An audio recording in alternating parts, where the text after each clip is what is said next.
امام پیچھے جانے والا امام کے آگے. آخر کیوں؟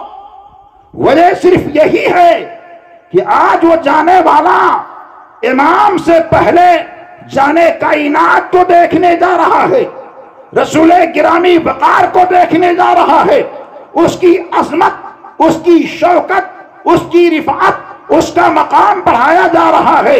اور جب وہ چلتا ہے تو کتنی شان کے ساتھ جا رہا ہے، دولہے کی طرح سجا دیا گیا، سب کے کاندھوں سے جا رہا ہے. حاجی کو دیکھو پیچھے ہے، نمازی کو دیکھو پیچھے ہے، غازی کو دیکھو پیچھے ہے، مرید کو دیکھو پیچھے ہے، پیر کو دیکھو پیچھے ہے، مفتی کو دیکھو پیچھے ہے، عالم کو دیکھو پیچھے ہے، فقیہ کو دیکھو پیچھے ہے. وہ جانے والا سب سے آگے جا رہا ہے، سب سے آگے ہوتا ہے. ہم نے کہا اے جانے والے تیری یہ شان کیسے ہو گئی؟ تو برجستہ یہ کہتا ہے مرنے کے بعد یہ میری توقیر دیکھیے، آگے میرا جنازہ ہے، پیچھے امام ہے. ہم نے کہا کیوں؟ تو برجستہ یہ کہتا ہے امام سے پہلے میں اللہ کے حبیب، کائنات کے طبیب، دونوں عالم کے سرکار کو دیکھنے جا رہا ہوں. اس وجہ سے میری یہ شان بڑھائی گئی ہے کیونکہ میں اپنی آنکھوں کو دھل کر کے جو ہمارے عزیزوں نے دھلا ہے، بہترین چہرے کو صاف و شفاف کر دیا ہے اور یہ بتا دیا ہے کہ آنکھوں کو چمکا دو، کیونکہ انہی آنکھوں سے حضور سید عالم نور مجسم کا دیدار کرنے جا رہا ہے. ایسی شان اس کی ہوتی ہے، ایسا مقام اس کا ہوتا ہے. حضرات جب جنازے کی نماز پڑھی جاتی ہے، ہمارے آپ کے ہاں بھی جنازے کی نماز ہوتی ہے. نیکوکار ہو تب بھی جنازے کی نماز ہوتی ہے، گنہگار ہو تب بھی جنازے کی نماز ہو، چھوٹا ہو تب بھی جنازے کی نماز ہوتی ہے، بڑا ہو تب بھی جنازے کی نماز ہوتی ہے، امیر ہو تب بھی جنازے کی نماز ہوتی ہے، غریب ہو تب بھی جنازے کی نماز ہوتی ہے، اللہ کا ولی ہو تب بھی جنازے کی نماز ہو، غیر ولی اللہ کا بندہ جائے تب بھی جنازے کی نماز ہوتی ہے. ایسے ہی ایک جنازہ ایسا پڑھا گیا ہے تاریخ کے اندر جس کی کوئی مثال نہیں پیش کی جا سکتی ہے. وہ کون سا جنازہ ہے؟ وہ دہلی کی سرزمین کا جنازہ ہے. اللہ کا محبوب ولی جسے دنیا حضرت خواجہ باقی باللہ رحمت اللہ علیہ کے نام سے جانتی پہچانتی ہے. یہ خواجہ باقی باللہ رحمت اللہ علیہ اپنے مجلس کے اندر بیٹھے ہوئے ہیں اور آپ کی مجلس کے اندر ایک کفن چور بھی بیٹھا ہوا ہے. آپ نے کفن چور کو بلایا اور اپنے جیب سے 5 روپیہ نکال کر کے دے دیا اور ارشاد فرمایا اے کفن چور دیکھ میرے مرنے کا وقت بالکل قریب آ چکا ہے، میں مرنے والا ہوں، لیکن مرنے کے بعد پہلے ہی میں تجھ کو 5 روپیہ دے دیتا ہوں، تو میرے کفن کی چوری مت کرنا. اس نے کہا ٹھیک ہے حضور، میں آپ کے کفن کی چوری نہیں کروں گا. دل ہی دل میں مسکرا رہا ہے. حضرت کو ہمارے عیب کی خبر بھی ہے اور بتا بھی نہیں رہے ہیں اور ساتھ ہی ساتھ مجھ کو 5 روپیہ دے کر کے کہتے ہیں تو میرے کفن کی چوری مت کرنا. میں نے وعدہ کر لیا ہے اب حضرت کے کفن کی چوری نہیں کروں گا. کچھ دنوں کے بعد میں حضرت کا انتقال ہو گیا، آپ کو نہلایا گیا، کفن کے کپڑے پہنائے گئے، جنازے کی نماز پڑھ دی گئی، قبرستان میں دفن کر دیا گیا. جب قبرستان میں دفن کر کے لوگ آ گئے، کفن چور کروٹیں بدلتا ہے اور یہ کہتا ہے جب تک حضرت زندگی میں زندہ تھے ایسے حالات میں وہ دیکھتے بھی تھے، سنتے بھی تھے، بولتے بھی تھے. اب تو انتقال ہو چکا ہے، پہلے تو میں نے ان سے وعدہ کیا تھا لیکن اب قبرستان چلتے ہیں اور مٹی کو ہٹاتے ہیں، کفن کا کپڑا نکال کر کے مارکیٹ میں لا کر کے بیچتے ہیں. پہنچ گیا قبرستان، مٹی کو ہٹائی، تختے ہٹائے، قبر کے اندر دیکھا روشنی ہی روشنی ہے. سوچتا یہ چاند کی چاندنی کی روشنی ہوگی، لیکن اس کو کیا معلوم کہ جو اللہ کے محبوب بندے ہوتے ہیں ان کے قبروں کے اندر چاند کی چاندنی نہیں بلکہ جنت الفردوس کی روشنی آیا کرتی ہے. قبر کے اندر اترا، خوشبو ہی خوشبو ہے. سوچتا ہے لوگوں نے آج عطر کا چھڑکاؤ کیا ہے اس وجہ سے اس کی خوشبو سے یہ قبر معطر بنی ہوئی ہے، لیکن اسے معلوم نہیں ہے جو اللہ کے نبی کے سچے غلام ہوتے ہیں، اللہ کے محبوب بندے ہوتے ہیں، ان کے قبروں کے اندر جنت الفردوس کی بھینی بھینی خوشبو آیا کرتی ہے. کفن کے قریب پہنچا اور کفن کے کپڑے کو پکڑا، کھینچنا چاہا، اتنے میں حضرت خواجہ باقی باللہ رحمت اللہ علیہ نے کروٹ کو بدلی اور کفن چور کے ہاتھ کو آپ نے پکڑا اور پکڑ کر کے کہا نادان، جنتی ہو کر کے جنتی کے کفن کی چوری کر رہا ہے۔ اس نے کہا حضور آپ تو جنتی ہیں، آپ کا کردار جنتی ہے، آپ کے صبح و شام جنتی ہے، میں ایک کفن چور انسان میں کیسے جنتی؟ تو آپ نے ارشاد فرمایا ارے تو ہی نہیں، جا کر کے دہلی کے بازار میں اعلان کر دے آج جن جن لوگوں نے میرے نماز جنازہ میں شرکت کی ہے اللہ نے سب کو جنتی بنا دیا ہے، تو بھی میرے جنازہ میں شامل تھا، اس وجہ سے میرے رب نے تجھ کو بھی جنتی ہی جنتی بنا دیا ہے۔ تو واقعہ سنانے کا مقصد یہ ہے کہ جب کسی کا انتقال ہو جائے تو انتقال کے بعد میں اس کے جنازے میں ضرور شرکت کیا کریں۔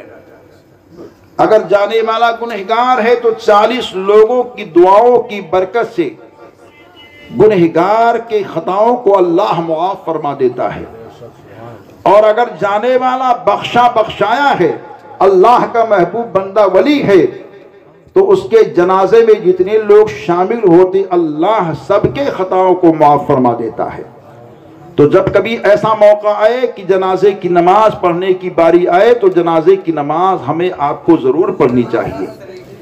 ایک موت ہمارے آپ کے گھر ہو جائے ہم برداشت نہیں کر پاتے، مگر میدان کرب و بلا کا تاجدار امام حسین پیکر صبر و رضا امام الشہداء علی و فاطمہ کے نور عین آقا پیارے حسین کی ہمت اور بہادری اور ان کی توانائی کو دیکھو۔ آج ہمارے گھر ایک لاش نظر آئے تو ہم بے چین بے قرار ہو جاتے ہیں، اپنے سروں پر آسمان کو اٹھا لیتے ہیں، مگر واہر آقا حسین آپ کی قربانی کتنی بڑی قربانی، آپ کے نظر کے سامنے آپ کے جانثار دیوانے شہید ہو رہے ہیں، حسین صبر سے کام لے رہے ہیں، 6 ماہ کا بچہ جا رہا ہے، حسین صبر سے کام لے رہے ہیں، 18 سال کا نوجوان قربان ہوا، حسین صبر سے کام لیتے رہے، حسن کی نشانی قاسم کی جوانی قربان کر دی گئی، حسین صبر سے کام لیتے رہے، عباس علمبردار کے بازو قلم کر دیے گئے، حسین صبر سے کام لیتے رہے، وہب بن عبداللہ کلبی کو شہید کر دیا گیا، حسین صبر سے امتحان دیتے رہے، آپ کے پیارے شہدائی فدائی حبیب بن مظاہر کو شہید کر دیا گیا، حسین صبر سے کام لیتے رہے۔ اے میرے آقا حسین یہ آپ کیا کر رہے ہو؟ تو بولتے ہیں ساری چیزیں میں رب کے نام کر رہا ہوں، میدان کرب و بلا میں ہمارا اور آپ کا امام رب کی بارگاہ میں ایک ایک قربانی کو پیش کر رہا ہے اور کہتے جا رہا ہے اے مولا 6 ماہ کے بچے کی قربانی تیرے نام، 18 سال کے نوجوان کی قربانی تیرے نام، حسن کی نشانی قاسم کی جوانی کی قربانی تیرے نام، عباس علمبردار کی قربانی تیرے نام، اولو محمد کی قربانی تیرے نام، ساری چیزیں بولتے جا رہے ہیں اور آخر میں کہتے ہیں اے میرے رب میری بھی قربانی تیرے نام۔ تو قدرت کی طرف سے تصور کی دنیا میں آواز آتی ہے اے میرے بندے حسین جب تیری ساری قربانی میرے نام تو جنت کی سرداری تیرے نام۔ یہ میرے آقا حسین ہیں جنہوں نے اپنے آپ کو قربان کیا دین کی خاطر، اپنے کنبے کو قربان کیا دین کی خاطر، اپنے خیمے کے بے شمار خواتین کے لیے عزت و آبرو کا معاملہ جو تھا اس کی حفاظت کے لیے اپنے آپ کو اٹھایا، علم کو اٹھایا، سارے معاملات تیار کیے دین کی خاطر، سب کچھ میرے آقا حسین نے دین کی خاطر کیا تو اللہ نے جنت کی سرداری ان کے نام کر دی ہے۔ تو ہم کو بھی چاہیے کہ ہم بھی سچے پکے اچھے حسینی بنے رہیں، چلے تو ہمارا چلنا حسینی ہو، اٹھے تو ہمارا اٹھنا حسینی ہو، بیٹھے تو ہمارا بیٹھنا حسینی ہو، کھائے تو ہمارا کھانا حسینی ہو، پیے تو ہمارا پینا حسینی ہو، جو بھی حسینی مومنہ ہو، حسینی بن کر کے رہو گے تو ایسے سچے پکے اچھے حسینی بن کر کے رہو، جب قبر میں دفن کر دیے جاؤ تو قبر کو دیکھنے کے بعد میں کوئی یہ نہ کہے یہ قبر کے اندر سونے والا کوئی یزیدی سو رہا ہے، بلکہ قبر کو دیکھنے کے بعد میں ہر کوئی یہ کہے یہ قبر میں سونے والا سچا پکا اچھا حسینی اور سچا حسینی دیوانہ سو رہا ہے۔ ہم سب کو ایسی زندگی بنانی چاہیے، ایسا ماحول بنانا چاہیے۔ اللہ نے کلام پاک میں اعلان فرمایا کلو نفس ذائقۃ الموت، ہر نفس کو موت کا مزہ چکھنا ہے۔ موت سے کس کو رستگاری ہے؟ آج وہ تو کل ہماری باری ہے۔ ہم سب کو اپنے گھروں میں ایسا ماحول بنا کے رکھنا چاہیے کہ جب ہم جائیں تو جانے کے بعد میں ہمارا پڑوسی کاندھا دے تو یہ ناز کرے اور یہ کہے کہ ہمارے پڑوس میں رہنے والا نبی کا سچا دیوانہ غلام جا رہا ہے۔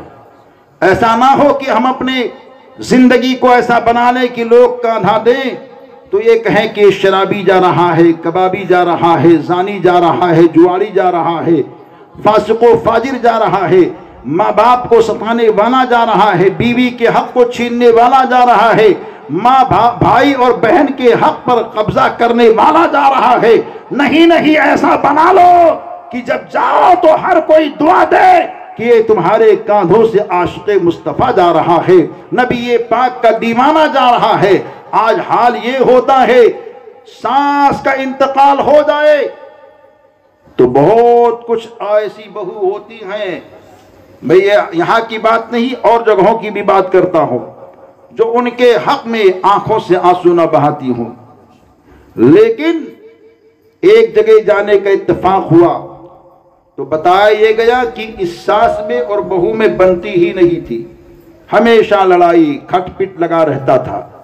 لیکن جب بہو کا حال لوگوں نے دیکھا کہ ساس کے انتقال پر اتنا رونا، اتنا دھونا، اتنا سب کچھ کرنا، تو پھر لوگوں نے کہا کہ کیوں تجھ سے اور تیری ساس تو جمتی ہی نہ تھی، آج یہ آنسو کا بہانا کیسا؟ تو اس نے جو عورتوں سے کہا کہ اچھا ہوا کہ ظالمہ سے چھٹکارا مل گیا۔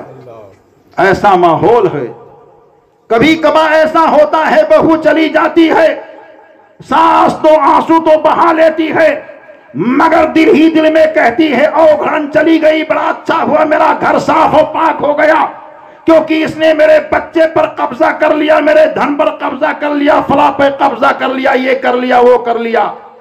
کبھی یہ ہوتا ہے شوہر جا رہا ہے تو بیوی یہ کہتی ہے ظالم بڑا ظلم مجھ پر ڈھاتا تھا، چلا گیا بہتر ہو گیا، شراب پی کر کے مارتا تھا، چلا گیا اس کی مار سے تو بچ گئی۔ کبھی بیٹا یہ کہتا ہے اچھا ہوا اس کے چنگل سے ہم رہائی حاصل کر گئے۔ ارے ایسی زندگی بناؤ، ایسا ماحول بناؤ کہ تمہارے جانے کے بعد میں جب بیوی روئے تو سچے طور پر آنکھوں سے آنسو کو بہائے اور اس کا رونا زحمت نہ بنے، اس کا رونا آپ کے لیے اللہ کی رحمت بن جائے۔ ایسا سلوک بیویوں کے ساتھ پیش کرو، ایسا سلوک اپنے بچوں کے ساتھ پیش کرو، ایسا سلوک اپنے گھر والوں کے ساتھ پیش کرو۔ ایک ساس بہو کو دل سے چاہے اور بیٹی کا درجہ دے، اور ایک بہو ساس کو دل سے چاہے، ماں کا درجہ دے۔ جب یہ پہلو دونوں کی جانب سے ہوگا تو انشاءاللہ وہ گھر نور کا گھر بن جائے گا، وہ نور کا گھر ایسا چمکتا دمکتا گھر بن جائے گا جس کی کہیں کوئی مثال نہیں پیش کی جا سکتی ہے۔ اے خواتین اسلام، آپ کو دیکھنا ہے تو دنیا کے اندر ماڈرن عورتوں کو دیکھ کر کے اپنی ساسوں کو تکلیف مت دو، اپنے گھروں کے عورتوں کو تکلیف مت دو۔ یہاں تک کہ ایک بات ہمارے سامنے پیش آئی، ایک بہو بہت سمجھدار نمازی ہے، گھر کے اندر رہ کر کے ذکر و فکر کرتی ہے، لیکن اس کی ساس اس کے اوپر زیادتی پر زیادتی، ظلم پر ظلم کرتی نظر آئی۔ اس کے شوہر نے آ کر کے مجھ سے کہا حضرت کوئی تعویذ بنا دیجئے تاکہ ہماری ماں ہماری بیوی سے سچی پکی اچھی محبت کرنے لگے۔ ہم نے کہا کیوں، ایسی کون سی نوبت آ گئی؟ تمہاری بیوی کے بارے میں معلوم ہوا ہے وہ بہت نیک ہے، پرہیزگار ہے، تقوی شیار ہے، تمہاری ماں کی خدمت کرتی ہے، پھر تمہاری ماں کیوں ستاتی ہے؟ کہا بات در اصل یہ ہے میری بیوی تو اچھی اخلاق کی ہے، لیکن میری ماں اس وجہ سے میری بیوی کو ستاتی ہے کیونکہ میری ماں کی ساس نے اس کو ستایا ہے، تو یہ کہتی ہے میری ساس نے مجھ کو ستایا تو میں تجھ کو چین کی روٹی کیوں کھانے دوں؟ یہ بہت بڑی کھلی ہوئی گندی باتیں ہیں۔ ساس نے تم کو ستایا تو تمہیں حق نہیں ہے کہ تم دوسری عورت یا دوسری بچی کو ستاؤ۔ نہیں نہیں، خدا را ساس اگر ظلم کر کے جاتی ہے تو اس کا حساب اس کو قبر میں دینا پڑے گا، حشر میں دینا پڑے گا، اللہ کے روبرو دینا پڑے گا۔ آپ نے ساس کے طریقے کو اپنایا اور اپنانے کے بعد میں اپنی بہو کو ستایا تو اس کا حساب تمہیں دینا پڑے گا۔ ستانے والی ادا کو عورتیں ستاتے سیکھتی ہیں کہ ساس نے اگر ستایا ہے، ساس نے اس کے ساتھ زیادتی کی ہے تو اپنے بہو کے ساتھ زیادتی کرتی ہے، لیکن ساس نے اگر پیار کیا ہے تو بہو کے ساتھ پیار کرنے کا انداز کیوں نہیں سیکھتی ہے؟ یہ ماحول کتنا بگڑتا جا رہا ہے۔ ہر بہو کو چاہیے اپنی ساس سے سچی محبت کرے اور ہر ساس کو چاہیے اپنی بہو سے سچا پیار کرے۔ مرحومہ گئی ہے یہاں سے تو میرے عزیزوں وہ ایک خاتون تھی جن کو اللہ نے مبارک شرف دیا، جنہوں نے اپنے سر کی آنکھوں سے خانہ کعبہ کو دیکھا، گنبد خضرا کو دیکھا، مزاروں کو دیکھا، اولیاء اللہ کے دروں کی حاضری کی، قرآن کی تلاوت کی، اور حاجی صاحب بھی تشریف فرما ہے، یہ بھی اپنے انداز سے ذکر خیر کرتے رہتے ہیں، محنت و مشقت سے کام کرتے رہتے ہیں۔ تیری میری سے دور رہو، اپنے سینے کو نبی کی محبت کا مدینہ بناؤ اور ان کی زندگی کو بھی دیکھتے رہو، صبح و شام دعائیں کرتے رہو کہ یا اللہ ہم یہاں ہیں لیکن یہاں رہنے کے ساتھ مدینہ طیبہ کی حاضری میرے مقدر میں دے دے۔ مدینہ طیبہ کی حاضری جس کے مقدر میں آ جاتی ہے، آمنہ کے لال ارشاد فرماتے ہیں من زارا قبری وجبت لہو شفاعتی، جس نے میرے تربت مقدس کی زیارت کر لی ہے اس کے اوپر میری شفاعت واجب ہو چکی ہے۔ یہ بڑے خوش نصیب لوگ ہیں جن کو طیبہ کی بہاریں، گنبد خضرا والے آقا کے صدقے میں خانہ کعبہ کی زیارت مقدر میں آ جاتی ہے۔ لہذا عزیزو اپنے زندگی کے ایک ایک لمحے کو غنیمت سمجھو اور آخرت کی تیاری کرو، قبر کی تیاری کرو، حشر کی تیاری کرو، میدان صراط کی تیاری کرو، میدان محشر کی تیاری کرو، پل صراط کی تیاری کرو۔ یہی ساری چیزیں انسان کے کام آیا کرتی ہیں۔ آپ یہ سمجھتے ہوں گے کہ موت کو آنا ہے تو موت آ کر کے ہی رہے گی، اس کا تو جو ٹائم ہے اس ٹائم پر موت آ کر کے ہی رہے گی۔ موت کا جب وقت ہوتا ہے تو عالم کا علم اس کو موت کے چنگل سے نہیں بچا سکتا، پہلوان کی پہلوانی اس کو موت کے چنگل سے نہیں بچا سکتی ہے، اور دارا سکندر کی طاقت و قوت اس کو موت کے چنگل سے نہیں بچا سکی۔ بے شمار علم و ہنر والے، بے شمار سلطنت والے، بے شمار جاہ و جلال والے، ان سب کو موت کا سامنا کرنا پڑا۔ اگر دیکھنا ہے بڑے بڑے طاقت و قوت والوں کی طاقت کو تو جاؤ قبرستان میں جاؤ اور جانے کے بعد میں کسی طاقتور والے کو آواز دو، اے اپنی طاقت و قوت پر ناز کرنے والے، کہاں ہے تیری طاقت، کہاں ہے تیری قوت؟ کس ہاتھوں سے تو نے لوگوں کے ساتھ ظلم کیا تھا، زیادتی کی تھی؟ آج تیری طاقت کہاں ہے؟ آج تیری قوت کہاں ہے؟ آج تیرا اختیار کہاں ہے؟ آج تیری توانائی کہاں ہے؟ تو قبر کے اندر سے تصور ہی تصور میں، دبے دبے جملے میں دھیمی دھیمی آواز آئے گی، موت کے چنگل نے مجھے اتنا کمزور کر دیا جو میں کفن کے کپڑے کو بھی ادھر سے ادھر نہیں کر سکتا، میری طاقت ختم ہو گئی، میری قوت ختم ہو گئی، میرا اختیار ختم ہو گیا، میرے توانائی پر قبضہ ہو گیا موت کا۔ عزیزان گرامی، ایسے حالات بنا لو کہ آپ جاؤ تو جانے کے بعد میں قبر میں دونوں عالم کے سرکار کا دیدار نصیب ہو جائے. آمنہ کے لال برجستہ یہ کہہ دے یہ تو میرا دیوانہ ہے, یہ تو میرا مستانہ ہے, یہ تو میرا چاہنے والا ہے. ایسے حالات بن جائیں, ایسی کیفیات بن جائیں تو انشاءاللہ تعالی زندگی بہتر رہے گی, زندگی انمول رہے گی. اللہ نے کلام پاک میں ارشاد فرمایا کلو نفس ذائقۃ الموت, ہر نفس کو موت کا مزہ چکھنا ہے. اور جب موت کا مزہ چکھنا ہے تو موت کے مزہ سے پہلے ہمیں اور آپ کو موت کی تیاری کرنی چاہیے. موت کی تیاری کیسی ہوگی؟ جیسے کہ آپ یہاں تشریف فرما ہیں اور اپنے گھر سے اگر آپ کو نیمچ جانا ہے تو آپ نیمچ کی تیاری کرتے ہیں. جو 1-2 گھنٹے کے سفر کے اندر سارا کام کر کے کوئی آدمی آ سکتا ہے, اور کوئی دور جائے تو اس کی بھی تیاری کرتا ہے. لیکن موت کا سفر اتنا طویل تر ہے کہ اس کا مسافر جو گیا ہے جاتے ہوئے لوگوں نے دیکھا ہے, لیکن آج تک واپس آتے ہوئے کسی نے کسی کو نہیں دیکھا ہے. اس سفر کی تیاری لازمی طور پر کرنی چاہیے. دنیا کے سفر میں اگر کہیں کوئی دقت ہو سکتا ہے آپ کی کوئی مدد کر دے, لیکن آخرت کے سفر میں آپ کو خود تیاری کرنی ہے یا ایسے کام پیدا کرنا ہے جو اللہ والے آپ کی مدد کے لیے آ جائیں, اللہ کے محبوب بندے آپ کی مدد کے لیے آ جائیں. اپنے آپ کو بہترین انداز سے ایسے تیار کر کے رکھنا چاہیے. عزیزان گرامی, دیکھیے مہینہ جو چل رہا ہے سرکار شہید اعظم پیکر صبر و رضا امام الشہداء کے ذکر و فکر اور یادوں کا مہینہ چل رہا ہے. حضرت علی شیر خدا مشکل کشا یہ کون ہیں؟ امام شہید کربلا کے والد محترم ہیں. اور حضرت سیدہ فاطمہ زہرا رضی اللہ تعالی عنہا کون ہیں؟ حضرت امام حسین کی والدہ محترمہ ہیں. ان دونوں کی زندگی کو دیکھو. حضرت امام حسین کی والد محترم تو اللہ کے گھر مسجد کے اندر شہید کیے گئے, اور سیدہ طیبہ فاطمہ زہرا جب دنیا سے جا رہی ہیں تو ان کے جانے کا حال کیسا ہے؟ آپ جو وصیت کرتی ہیں کہ میرے جنازے کو رات کی تاریکی میں اٹھایا جائے تاکہ غیر مرد کی نظر ہمارے جنازے پہ پڑنے نہ پائے. یہ تو کیفیت ہے کہ حضرت سیدہ فاطمہ زہرا رضی اللہ تعالی عنہا کی. اور آج ہمارے گھروں میں کتنی عریانیت, کتنی بے پردگی پائی جا رہی ہے, یہ کسی سے پوشیدہ نہیں ہے. فلسطین کی سرزمین پر ایک خاتون کی رپورٹ چھپی, اخبار والوں نے چھاپا کہ وہ خاتون برقع پہن کر کے رات میں سویا کرتی تھی اپنے گھر میں. اس سے پوچھا گیا خاتون دن میں برقع پہن تو رکھتی ہے تو یہ بات تو ہم سب کے سمجھ میں آتی ہے, لیکن رات میں برقع پہن کر کے کیوں سوتی ہے؟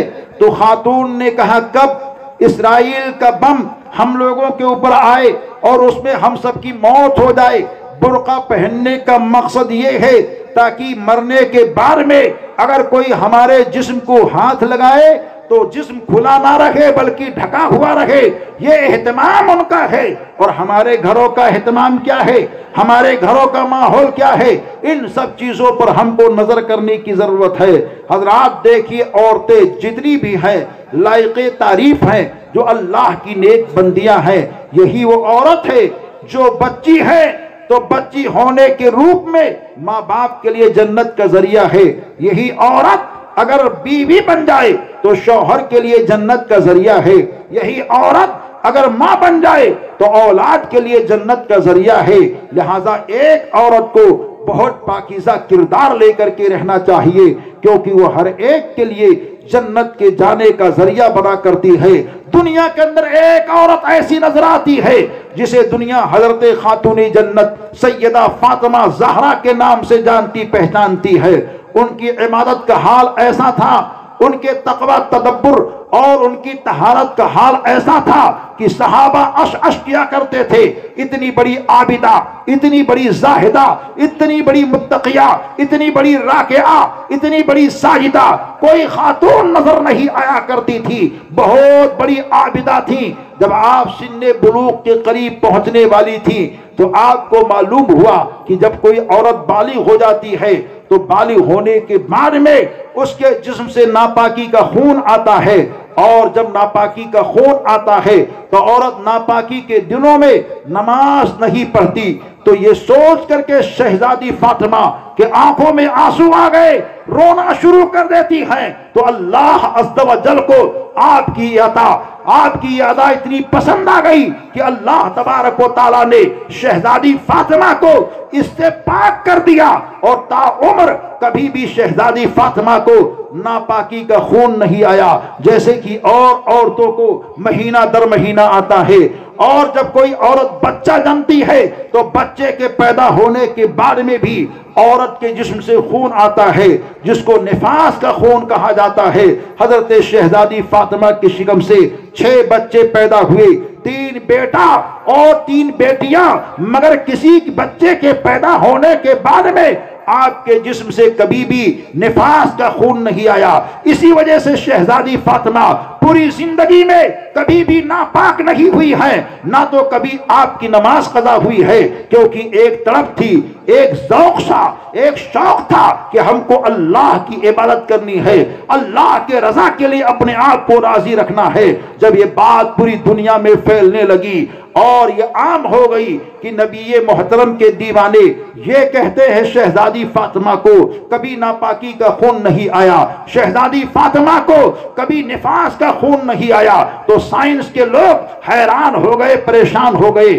انڈونیشیا کے لوگوں نے انکار کر دیا اور یہ کہا ہم نہیں مانتے، جاپان کے لوگوں نے انکار کر دیا، یہ کہا ہم نہیں مانتے، اور چین کے لوگوں نے انکار کر دیا، یہ کہا ہم نہیں مانتے، امریکہ کے لوگوں نے انکار کر دیا اور یہ کہا ہم نہیں مانتے، اٹلی کے لوگوں نے انکار کر دیا، یہ کہا ہم نہیں مانتے، فرانس کے لوگوں نے انکار کر دیا، یہ کہا ہم نہیں مانتے، انگلینڈ کے لوگوں نے انکار کر دیا، یہ کہا ہم نہیں مانتے، یہاں تک کہ افریقہ کے لوگوں نے بھی انکار کر دیا اور یہ کہا ہم نہیں مانتے کہ ایک عورت عناصر اربعہ سے پیدا ہو، جس کے اندر تمامی خوبیاں پائی جا رہی ہو، وہ بالغ ہو، وہ بچہ بھی جنے، وہ ناپاک نہ ہو، یہ ماننے کے قابل نہیں ہے۔ اگر کوئی عورت بالغ ہو جائے اور ناپاک نہیں ہوتی ہے تو سمجھو وہ بچہ جن نہیں سکتی ہے، بچہ پیدا نہیں کر سکتی ہے۔ لیکن شہزادی فاطمہ کے تعلق سے مسلمان جو یہ کہتے ہیں یہ ماننے کے قابل نہیں ہے۔ لوگوں نے جب انکار کر دیا تو بریلی شریف کی نوری چٹائی پر بیٹھ کر ہمارا امام جواب دینے کے لیے تیار ہوتا ہے اور قلم کو اٹھاتا ہے اور دنیا کے لوگوں کو انکار کرنے والوں کو للکار کر کے جواب دیتا ہے، ارے نادانو تمہیں کیا معلوم ہے شہزادی کی شان کیا ہے، شہزادی فاطمہ کی عظمت کیا ہے؟ میرا امام جواب دیتا ہے دنیا کی ساری عورتیں خون سے پیدا ہوئی ہیں، اس وجہ سے ان کے جسم سے خون آتا ہے۔ شہزادی فاطمہ نور سے پیدا ہوئی ہے، اس وجہ سے ان کے جسم سے نور آتا ہے۔ ایک نور کا نام حسن بنتا ہے اور دوسرے نور کا نام حسین بنتا ہے۔ جبھی تو میرے اعلیٰ حضرت کہتے ہیں تیری نسل پاک میں ہے بچہ بچہ نور کا، تو عین نور تیرا سب گھرانہ نور کا۔ تو آقا اعلیٰ حضرت نے جواب دیا کہ دنیا کی ساری عورتیں خون سے پیدا ہوئی ہیں، اس وجہ سے ان کے جسم سے خون آتا ہے۔ شہزادی فاطمہ نور سے پیدا ہوئی ہے، اس وجہ سے ان کے جسم سے نور آتا ہے۔ ایک نور کا نام حسن بنتا ہے اور ایک نور کا نام حسین بنتا ہے۔